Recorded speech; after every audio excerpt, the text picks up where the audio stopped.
오늘 설교 제목은 하나님을 사랑하세요입니다. 하나님께서 어떤 사람을 선택하실 때 어떤 기준을 사용하실까요? 기도를 많이 하는 사람입니까? 아니면 성경을 많이 읽는 사람입니까? 누가 하나님의 마음에 꼭 드는 사람입니까? 헌금을 많이 내거나 교회 일을 많이 하면 그 사람이 하나님의 마음에 썩 들까요? 우리가 지난 시간에 본 것처럼 엘리의 아들들은 하루 종일 하나님을 섬긴 것처럼 보입니다. 그들은 누구보다도 더 많은 시간을 예배의 장소에 있었습니다. 그러나 그들은 누구보다 더 하나님의 제사를 더럽혔습니다. 하나님을 가장 사랑하는 것처럼 보이던 그들은 누구보다도 더 하나님을 모독했습니다. 그들은 하나님을 전혀 모르는 사람들이었습니다. 교회에서 일을 많이 한다고 해서 하나님을 기쁘시게 한다고 착각하지 마시길 바랍니다. 기도를 많이 한다고 해서 하나님께서 그 사람을 축복하십니까? 하나님은 하나님을 사랑하는 사람을 사랑하십니다. 그렇다면 하나님을 사랑한다는 것은 도대체 무슨 의미입니까? 우리가 어떻게 해야 하나님을 사랑한다고 하나님의 인정을 받을 수 있습니까? 하나님은 하나님을 사랑하는 사람을 정말로 보기 원하십니다. 하나님을 사랑한다는 것을 어떻게 표현할 수 있을까요? 그것은 우리의 지식과 우리의 감정과 우리의 의지가 모두 포함되는 것입니다. 어떤 사람은 지식적으로만 하나님을 사랑합니다. 그의 마음은 전혀 하나님을 사랑하지 않습니다. 또 그 사람은 하나님을 위해서 어떤 것을 하려고 하지도 않습니다. 하나님을 의지적으로 전혀 사랑하지 않습니다. 하나님을 사랑하는 것은 이 세 가지를 모두 포함합니다. 그중 한 가지가 부족하면 그 사람의 마음은 아직도 견고하지 않습니다. 최소한 다리가 3개 있어야 테이블이 흔들리지 않고 중심을 잘 잡습니다. 우리가 하나님을 사랑할 때 이 3가지가 우리 자신에게 있는지 확인하는 것은 중요합니다. 여러분, 하나님을 지식적으로 사랑하세요. 하나님을 아는 지식이 중요합니다. 우리의 하늘 아버지를 지식적으로 알아가세요. 그리고 예수님과 성령님도 마찬가지입니다. 삼위일체의 하나님에 대한 지식을 하나님의 말씀인 성경에서 찾아보세요.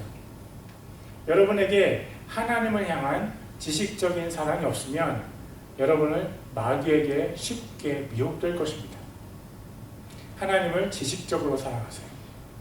그리고 우리가 하나님을 감정적으로 사랑하는 것도 중요합니다. 만약 하나님께서 진짜 지금도 살아 계시다면 어떻게 감정적인 사랑이 없이 하나님을 사랑하는 것이 가능하겠습니까? 하나님께 여러분의 감정을 드리세요. 하나님께 아침마다 또 하루의 생활 중에 문득문득 하나님 사랑합니다 라고 고백해 보세요. 이렇게 따라해 보세요. 하나님 아버지 사랑합니다. 예수님 사랑합니다. 성령님 사랑합니다. 우리가 하나님께 감정적인 사랑을 드릴 때 하나님께서 우리의 사랑을 기뻐하십니다. 그리고 의지적으로 하나님을 사랑하세요. 지식과 감정적인 사랑만 있다면 그 사랑은 절름발이입니다. 절름발이 사랑입니다. 어떤 남자가 한 여자를 사랑합니다. 그 남자는 그 여자를 지적으로 사랑합니다.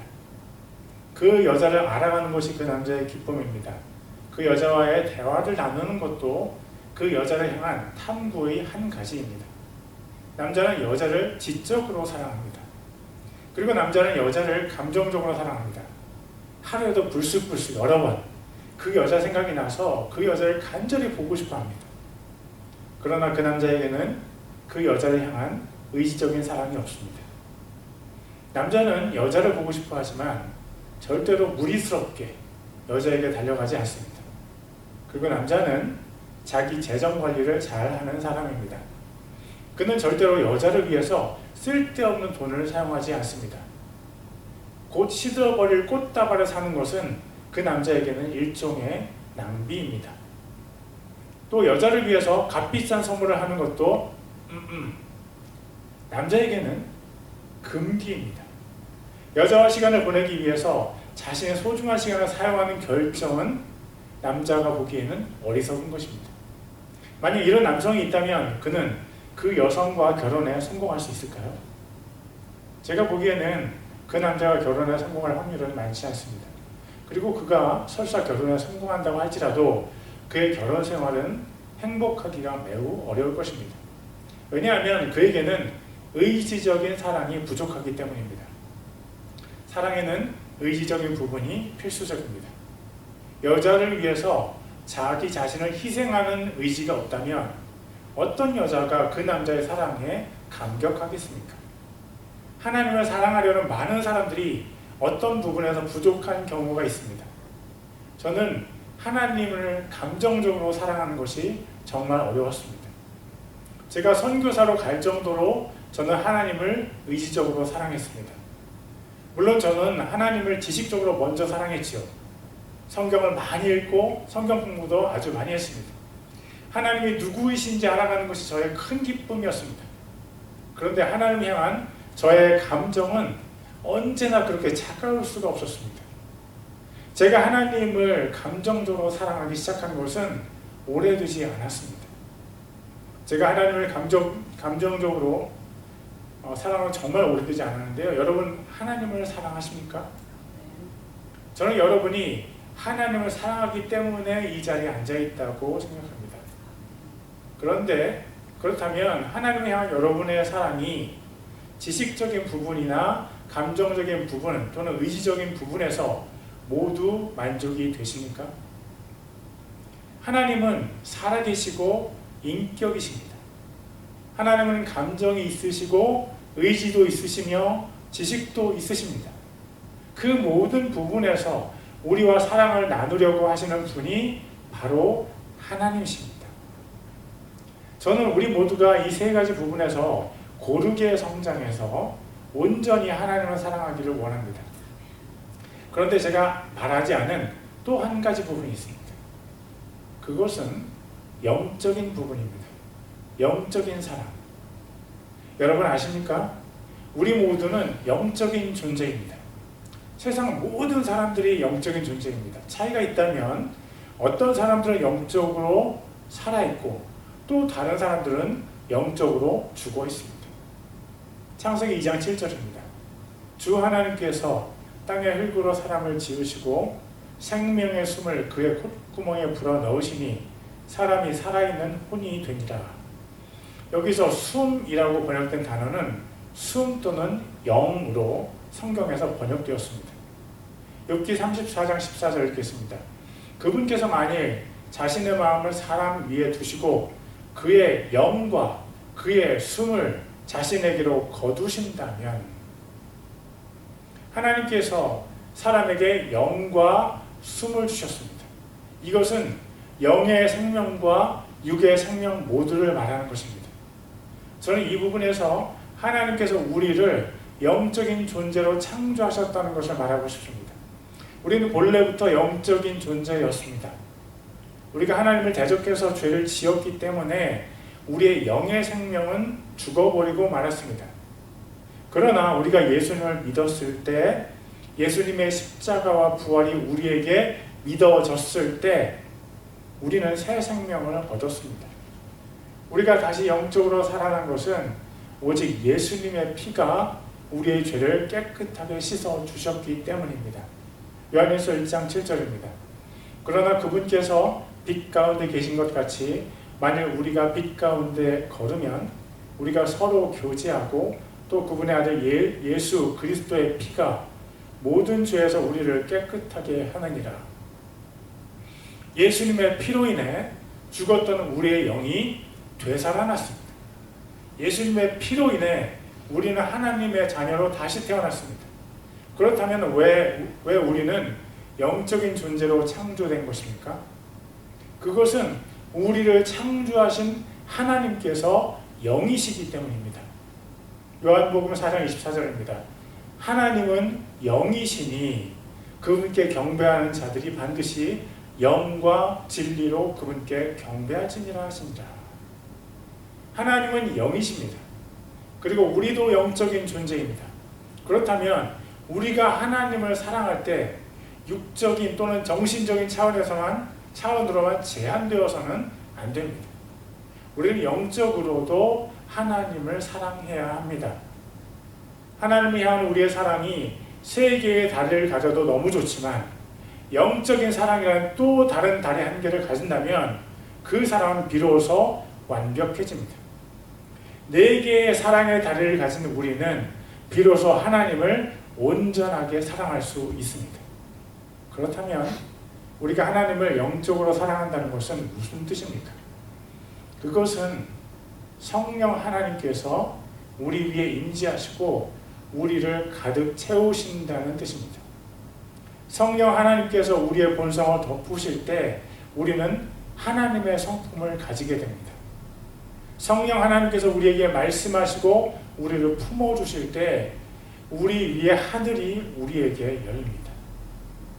영이 열린 사람은 영적인 세계에서 하나님과 깊은 사랑을 나누기 시작합니다. 여러분, 저는 여러분이 영적인 세계로 들어가시기를 바랍니다. 여러분, 영적인 세계를 사모하세요. 성령님을 간절히 사모하세요. 그분이 여러분의 위에 임하시면 비로소 여러분이 하나님과 영적인 사랑을 시작할 수 있습니다. 그것은 우리가 이전에 경험해보지 못한 것입니다. 그러나 그것은 우리가 이 세상을 떠나서 하나님 나라로 갈 때 우리가 영원토록 경험할 세상입니다. 영적인 세상에서 하나님과 영적인 사랑을 나누세요. 사무엘은 하나님과 영적인 사랑을 나누는 사람입니다. 사무엘상 2장 18절입니다. 그러나 사무엘은 아이였을 때에 아마 에봇을 입고 주 앞에서 섬겼더라. 그가 아직 아이였다고 했습니다. 여기에서 아이라는 히브리어 단어는 유대교의 어느 랍비의 주장에 의하면 15세까지의 어린 소년을 말합니다. 그가 누구 앞에서 섬겼습니까? 그는 주 앞에서 섬겼다고 했습니다. 여기서 주라는 단어는 하나님의 이름인 여호와를 말합니다. 사람들이 하나님을 섬긴다고 말을 하지만 어떤 사람들은 겉모습만 하나님 앞에서 섬길 뿐 실제로는 사람들 앞에서 섬깁니다. 그들은 자신의 본 마음을 알지 못합니다. 그러나 하나님께서는 사람의 마음을 보십니다. 하나님께서 이스라엘의 두 번째 왕인 다윗 왕을 선택해서 기름을 부으실 때 사무엘 선지자가 다윗의 가족을 초대했습니다. 사무엘이 다윗의 큰 형 엘리압을 보면서 그 청년이 하나님께서 기름 부으실 자, 곧 이스라엘의 두 번째 왕이라고 생각했습니다. 그러나 하나님의 마음은 달랐습니다. 사무엘상 16장 7절입니다. 주께서 사무엘에게 이르시되 그의 용모나 키의 크기를 보지 말라. 내가 이미 그를 버렸노라. 주는 사람이 보는 것처럼 보지 아니하나니 사람은 겉모습을 보나 주는 마음을 보느니라. 하나님은 마음을 보십니다. 하나님은 우리의 그 어떤 것도 보지 않으십니다. 하나님께서 어린아이 사무엘의 마음을 보셨습니다. 그래서 성경은 그런 사무엘이 주 앞에, 즉 여호와 앞에서 섬겼다고 했습니다. 여러분은 어떤 모습으로 하나님을 섬기십니까? 여러분은 누구에게 여러분의 마음을 표현하십니까? 만약 여러분의 마음을 다른 사람에게 보여주고자 한다면 그것은 하나님께서 받으실 수 없는 썩은 계란과 같습니다. 하나님은 누구를 찾으십니까? 하나님께서 찾으시는 사람은 오직 주 앞에서 섬기는 사람입니다. 누가 보든 말든 누가 여러분을 인정해주든 말든 상관없이 하나님 앞에서 섬기는 사람이 바로 하나님께서 찾으시는 사람입니다. 누가 하나님의 마음을 흡족하게 할 수 있습니까? 오직 하나님 앞에서 섬기는 사람입니다. 그래서일까요? 성경은 사무엘의 모습을 이렇게 표현하고 있습니다. 사무엘상 2장 26절입니다. 아이 사무엘은 점점 자라면서 주위 사람들에게 호의를 입더라. 사람들에게 호의를 입는 것은 하나님께 호의를 입는 것보다 훨씬 쉽습니다. 누구에게든지 잘해주면 그 사람의 호의를 입을 수 있습니다. 우리가 친절하게 대해주고 그 사람에게 선물도 하고 밥도 사주면 대부분의 사람들에게 호의를 입을 수 있습니다. 그러나 하나님께 호의를 입는 것은 전혀 다른 문제입니다. 우리가 하나님께 친절을 베풀 수 있습니까? 아니면 우리가 하나님께 선물을 드리거나 또는 하나님께 식사를 대접할 수 있습니까? 아니요, 절대 못합니다. 이미 우리는 하나님께서 창조하신 피조물이고 하나님께서는 부족함이 없으신 절대자이십니다. 우리가 어느 것을 하나님께 드리면 하나님의 호의를 입을 수 있습니까? 아닙니다. 방법이 없습니다. 우리는 절대 하나님의 호의를 입을 수 있는 존재가 아닙니다. 그렇다면 사무엘은 어떻게 하나님의 호의를 입은 것입니까? 성경 우리에게 단 한 가지만 알려주고 있습니다. 사무엘상 2장 18절입니다. 그러나 사무엘은 아이였을 때에 아마의 옷을 입고 주 앞에서 섬겼더라. 사람의 마음 중심을 보시는 하나님의 눈에 사무엘의 마음 중심이 보였던 것이 분명합니다. 사무엘이 아직 어렸지만 그는 절대 권력을 가진 엘리에게 잘 보이려고 노력하지 않았습니다. 또 그는 엘리의 두 아들이 무소불위의 권력을 휘두르는 그때 엘리의 두 아들에게도 잘 보이려고 노력하지 않았습니다. 그는 오직 하나님께만 그의 마음을 다 드렸습니다. 그것이 하나님의 마음을 감동시킨 단 한 가지의 이유입니다. 그렇다면 사무엘상 2장 26절에 그가 사람들에게 호의를 입었다는 성경 기록은 무엇입니까? 사무엘이 사람들에게 잘 보이려고 노력했기 때문에 사람들의 호의를 입은 것 아닙니까? 누군가 이렇게 묻는다면 저는 이렇게 대답하겠습니다. 진정한 사람들의 호의는 우리가 하나님께 호의를 입었을 때 자동적으로 따라오는 것입니다. 예수님께서 왜 사람들에게 호의를 입으셨습니까? 예수님께서 사람들의 병을 고쳐주시고 사람들로부터 마귀를 내쫓아 주셔서 그렇습니까? 그것도 부분적인 이유가 될 수 있습니다. 그러나 사람들의 병을 고치고 마귀를 쫓아내주는 사람이 인격적으로 미성숙하면 사람들이 그 사람을 싫어합니다. 예수님께서는 제자들이 귀찮아했던 어린아이들도 사랑하셨습니다. 예수님께서는 사람들의 손가락질을 받던 창녀들과 죄인들의 친구가 되어 주셨습니다. 예수님께서는 이스라엘 사람들로부터 개보다도 더 못한 취급을 받았던 사마리아인들에게도 찾아가셨습니다. 예수님께서는 사람들을 사랑해 주셨습니다. 그리고 예수님께서 그렇게 하실 수 있었던 진정한 이유를 아는 사람은 예수님께서 사람들의 호의를 얻기 위해서 노력을 하셨다고 말할 수 없을 것입니다. 예수님께서 죄인을 사랑하시고 사람의 호의를 입으셨던 진정한 이유는 바로 하나님을 향한 예수님의 순전한 사랑 때문입니다. 예수님을 시험하려고 했던 한 율법사가 율법에서 가장 큰 계명이 무엇인지를 예수님께 물었습니다. 그때 예수님께서 이렇게 대답하셨습니다. 마태복음 22장 37절입니다. 예수님께서 그에게 이르시되 너는 내 마음을 다하고 혼을 다하고 생명을 다하여 주 내 하나님을 사랑하라. 우리는 신약 성경의 네 가지 복음서를 읽으면서 무엇에 주목합니까? 우리는 예수님께서 사람들의 병을 고치시고 마귀를 쫓아내시며 제자들을 사랑해 주신 장면들이 나올 때마다 놀라고 감동합니다. 그러나 자칫 우리가 놓치기 쉬운 부분이 있는데 그것은 예수님께서 하나님을 사랑하시는 장면들입니다. 수많은 사람들을 뒤로하고 홀로 산으로 가셔서 하나님과 대화를 나누신 예수님. 십자가의 길을 걸어가면서 하나님과 사랑을 나누신 예수님. 여러분 그 장면 기억하시죠? 예수님께서 칭례를 받으실 때 하나님께서 예수님께 사랑을 고백하십니다. 그리고 그때 성령 하나님께서 예수님께 임재하셨습니다. 삼위일체 하나님께서 너무나 깊은 사랑을 서로 나누셨습니다. 그리고 우리는 십자가에서 삼위일체 하나님의 너무나 끈끈한 사랑을 확인합니다. 예수님께서 십자가 위에서 그 엄청난 고통 가운데 어떻게 소리치셨습니까? 마태복음 27장 46절입니다. 9시쯤에 예수님께서 큰 소리로 외쳐 이르시되 엘리 엘리 라마 사박다니 하시니 이것은 곧 나의 하나님이여 나의 하나님이여 어찌하여 나를 버리셨나이까 라는 말이라. 그 어떤 고통도 이만큼 아프지 않았습니다. 쇠못에 걸린 몸을 지탱하느라 예수님의 뼈가 갈라지는 고통도 예수님의 가장 큰 고통이 아니었습니다. 벌거벗겨진 수치 속에서 사람들의 조롱을 받는 것도 아프지만 가장 극심한 아픔은 아니었습니다.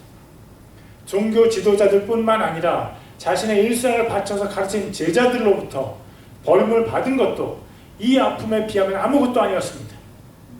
예수님의 가장 큰 아픔은 바로 하나님으로부터 버림을 받는 것이었습니다. 왜요? 예수님께서 하나님을 마음을 다하고 목숨을 다하고 뜻을 다해서 사랑하셨기 때문입니다. 예수님께서 인류를 사랑해서 십자가를 달리신 것이 맞습니다. 그러나 그것만 있는 것은 아닙니다. 성부 하나님께서 인류를 너무나 사랑하시기 때문에 성부 하나님을 사랑하신 예수님께서 십자가로 걸어가신 것입니다. 마태복음 26장 39절입니다. 조금 멀리 나아가서 얼굴을 대고 엎드려 기도하여 이르시되 오 내 아버지여 가능하시거든 이 잔을 내게서 지나가게 하시옵소서. 그러나 내 뜻대로 하지 마옵시고 아버지의 뜻대로 하옵소서 하시거든. 예수님의 십자가는 성부 하나님의 뜻이었습니다. 성부 하나님께서 예수님을 사랑하지 않으시기 때문이 아니었습니다. 오히려 성부 하나님께서는 언제나 그리고 그 어느 대상보다도 더 예수님을 사랑하셨습니다.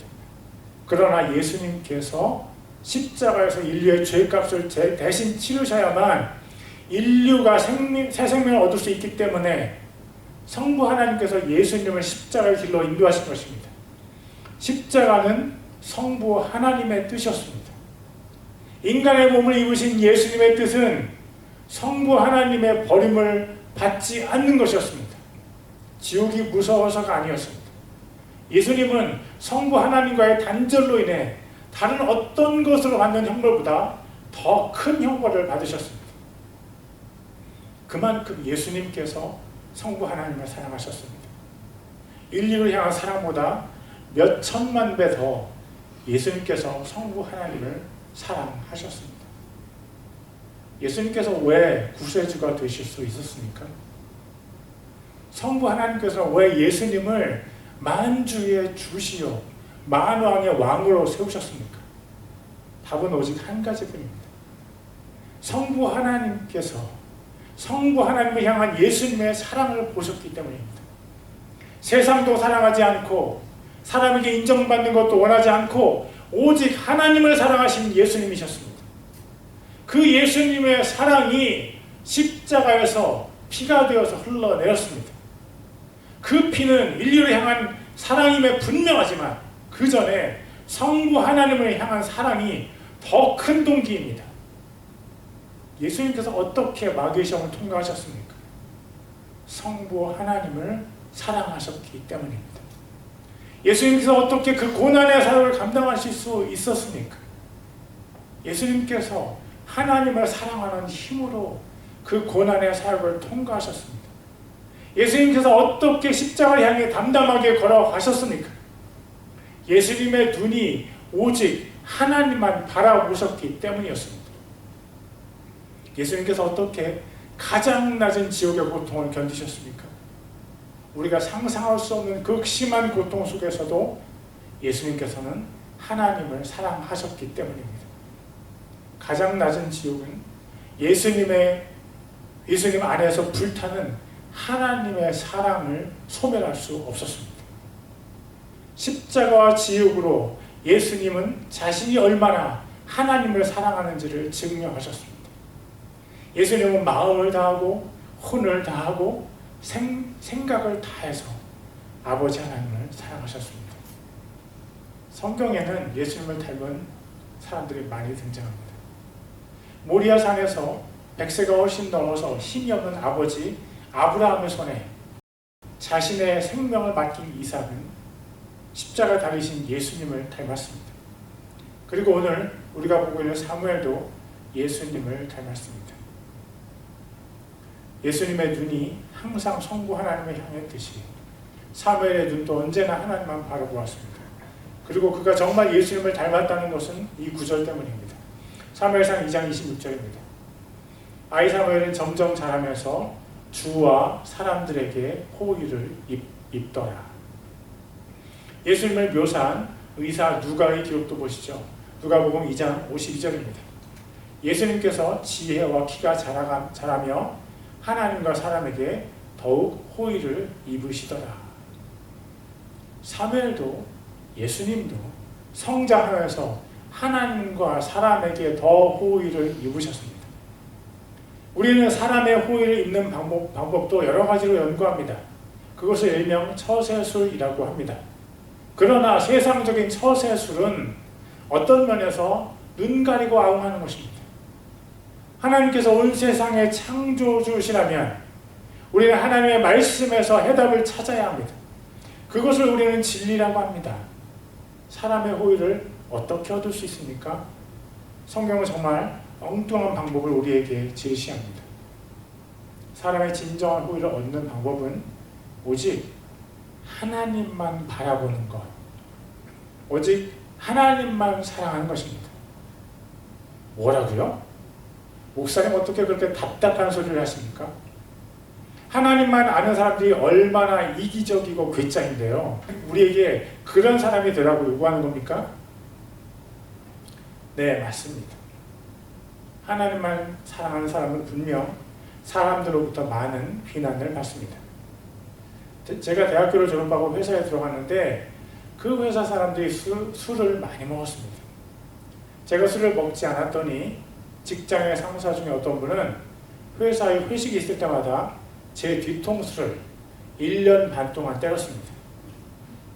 참 재미있는 것은 회사에서 술을 먹으라고 제일 열심히 저를 설득한 분이 바로 어떤 교회의 집사님이었습니다. 그렇게 1년 반 동안 뒤통수를 맞고 비난을 받았더니 1년 반이 지난 후로부터는 사람들이 술을 마실 때 제게 사이다를 주문해 주었습니다. 하나님을 제일 사랑하는 사람을 사람들이 비난하고 못살게 봅니다.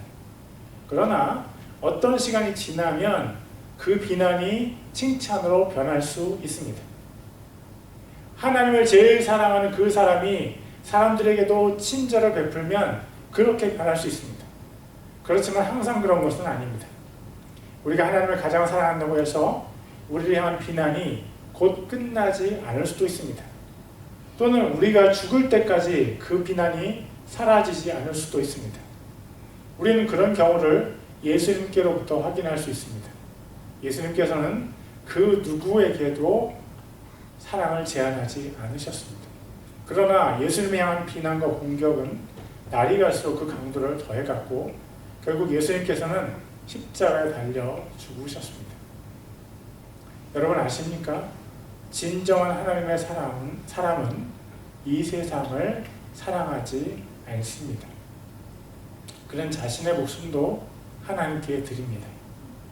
하나님께서 우리의 사랑을 보십니다.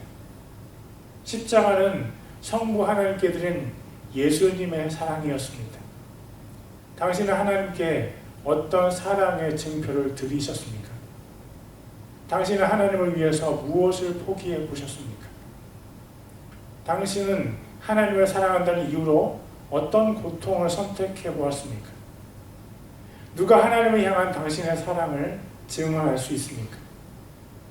만약 당신의 마음에 하나님을 향한 뜨거운 사랑이 있다면 하나님은 분명 그 사랑을 알아채실 것입니다. 그러나 당신의 마음이 겉보기에는 하나님을 사랑하는 것 같으나 실제로는 그렇지 않다면 하나님은 당신의 그 마음을 받으실 수 없으실 것입니다. 다시 사무엘을 봅시다. 사무엘상 2장 18절입니다. 그러나 사무엘은 아이였을 때에 아마 에봇을 입고 주 앞에서 섬겼더라. 사무엘은 아마 에봇을 입었습니다. 에봇은 제사장들이 제사를 섬길 때 입는 제복입니다. 모양은 우리가 설거지를 할 때 입는 앞치마 비슷하게 생겼습니다. 성경에는 두 가지 에봇을 우리에게 소개합니다. 하나는 대제사장이 입는 에봇입니다. 출애굽기 28장 8절입니다. 에봇 위에 있는 에봇의 정교한 허리띠는 에봇을 만드는 방법대로 에봇과 같은 것으로 만들되 금실과 청색과 자주색과 주홍색 실과 가늘게 꼰 아마실로 만들지니라. 대제사장은 이스라엘의 단 한 명이고 제사장들의 총대장입니다. 대제사장이 입는 옷의 재료 중 하나는 금으로 만든 실입니다. 각종 색깔로 물들인 짐승의 털과 고운 린넨실과 금실로 만든 에봇이 바로 대제사장의 에봇입니다. 또 다른 에봇이 있습니다. 바로 사무엘이 입었던 에봇입니다. 그 에봇은 린넨으로만 만들어진 것입니다. 이 에봇은 우리가 최후 심판 때 입을 에봇을 상징합니다. 제사장이 입는 에봇을 우리가 왜 입습니까? 그것은 우리가 제사장이기 때문입니다. 베드로전서 2장 9절입니다. 그러나 너희는 선정된 세대요 왕가의 제사장이요 거룩한 민족이요 특별한 백성이니 너희는 왕가의 제사장이요. 우리가 예수님의 희생을 통한 하나님의 은혜를 얻게 된 많은 것들이 있습니다. 우리는 하나님의 자녀가 되었고 우리의 모든 죄의 용서를 받았습니다. 또 우리는 예수님의 신부가 될 수 있는 자격을 얻었고 우리는 새로운 정체성을 부여받았습니다. 우리가 새롭게 부여받은 정체성 중에 하나가 바로 제사장입니다. 구약 성경에는 사람들이 제사장을 통해서만 하나님께 제사를 드릴 수 있었습니다. 그러나 예수님께서 십자가에서 죽으실 때 하나님과 사람 사이를 가로막았던 휘장이 둘로 찢어졌습니다.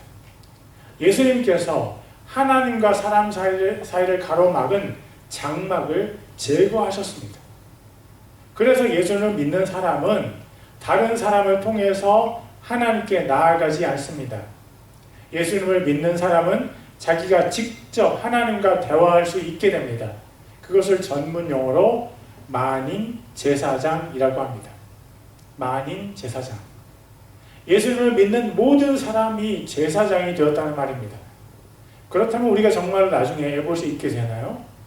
네, 맞습니다. 최후의 심판 때 예수님의 신부인 교회가 예수님과 결혼식을 합니다. 우리는 예수님의 교회의 한 부분이 되어서 예수님과 결혼을 하게 됩니다. 그때 예수님의 신부가 입은 옷이 바로 아마포 옷입니다. 린넨이죠. 계시록 19장 8절입니다. 또 그녀가 깨끗하고 희고 고운 아마포 옷을 차려 입도록 허락하셨는데 그 고운 아마포는 성도들의 의인이라 하더라. 희고 고운 아마포 웨딩드레스를 입고 우린 예수님과 결혼을 할 것입니다. 성경은 그 웨딩드레스의 뜻을 이렇게 설명합니다. 그 고운 아마포는 성도들의 의인이라. 저는 이 해석이 조금 부족하다고 생각합니다. 의라고 번역된 헬라어 단어가 의로운 행동을 의미하고 있기 때문입니다. 그래서 이 번역을 개역개정 번역으로 보면 이렇게 써 있습니다. 이 세마포 옷은 성도들의 옳은 행실이로다 하더라. 사랑은 언제나 마음속에 머물러 있지 않고 행동으로 표현됩니다. 그래서 어떤 남성이 어떤 여성에게 사랑을 고백하면 그 여성은 이렇게 말할 수 있습니다. 당신이 나를 사랑하는지 내가 어떻게 알아요? 증명해봐요. 진짜 사랑한다면 행동으로 표현이 안 될 수 없습니다.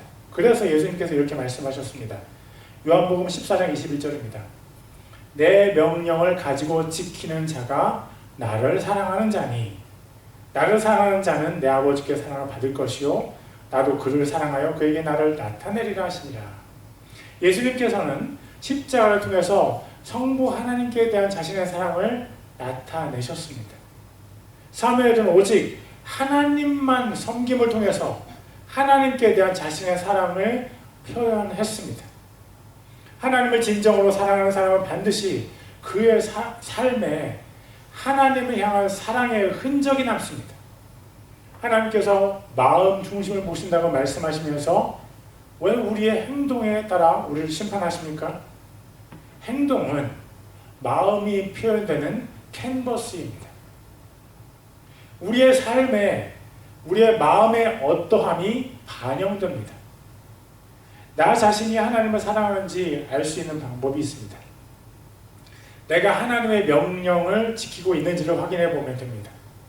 하나님을 진짜로 사랑하는 사람은 정말로 하나님의 명령을 지킵니다. 하나님께서 우리의 사랑을 어떻게 확인하실까요? 우리가 하나님의 명령을 지키는지 안 지키는지를 하나님께서 보시면 됩니다. 하나님께서 이스라엘에 새로운 역사를 열 사람으로 사무엘을 선택하셨습니다. 사무엘의 어떤 점 때문에 하나님께서 그를 선택하신 것입니까? 사무엘이 하나님을 사랑했기 때문입니다. 사무엘상 2장 18절입니다. 그러나 사무엘은 아이였을 때에 아마의 에봇을 입고 주 앞에서 섬겼더라. 이 구절의 맨 앞에 그러나라는 단어에 주목하세요. 엘리의 아들들은 하나님의 제사와 헌물을 멸시했습니다. 그러나 사무엘은 그의 삶을 통해서 하나님의 말씀대로 살아서 하나님을 향한 그의 사랑을 드러냈습니다. 그것이 하나님께서 그를 선택하신 이유입니다. 저는 여러분을 향해서 하나님의 말씀을 행하세요라고 말하고 싶지 않습니다. 저는 여러분에게 하나님을 사랑하세요라고 말하고 있습니다. 그 사랑이 강렬한 만큼 우리의 삶에 하나님을 사랑하는 그림이 자연스럽게 그려질 것입니다. 여러분, 하나님을 사랑하세요. 기도하겠습니다.